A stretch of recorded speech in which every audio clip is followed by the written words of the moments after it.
உன் பையன் கார் கேட்டான், என்ன பண்ணுவேன்? அந்த பிளாஸ்டிக் கார் வாங்கி கொடுப்போம், ஒரு 10 ரூபாய்க்கு 20 ரூபா வாங்கி தருவேன் உன் வசதிக்கு. அவன் இளவரச சோழராஜ பரம்பரை ஆச்சு, ராஜராஜ பரம்பரை இல்லை.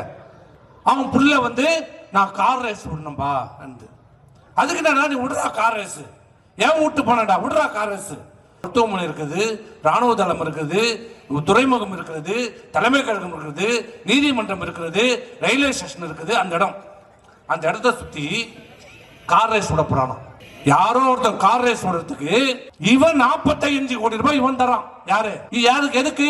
உங்க வீட்டு பணம். யாரு விட்டு பணம்? கருணாநிதி விட்டு பணம் இல்ல, ஸ்டாலின் விட்டு பணம் இல்ல, உதயநிதி விட்டு பணம் இல்ல. இது திமுக சொத்தும் இல்ல, உங்களுடைய வரிப்பணம், உங்களுடைய பணம். அந்த பணத்தை எடுத்து 45 கோடி ரூபாயை எடுத்து புதுசா ரோடு போடுறான். அவ்வளவு அருமையா இருக்கும் ரோடு. அந்த ரோடு எல்லாம் குத்துறான், நல்ல ரோட குத்தி ரோட்ல நடுவில் இருக்கிற எல்லா லைட்டும் இப்ப எடுத்துட்டு அந்த கார் ரேஸ் போறதுக்காக ரோட போடுறான். 45 கோடி ரூபாய் யார் விட்டு போனோம்? இப்ப 45 கோடி ரூபாய் இவன் கொடுத்துட்டான், செலவு பண்ணிட்டான். ஆனா ரேஸ் நடக்கல, கார் ரேஸ் நடக்கல. நாங்க விட்டுருவோமா? அது எப்படி நாங்க விடுவோம்?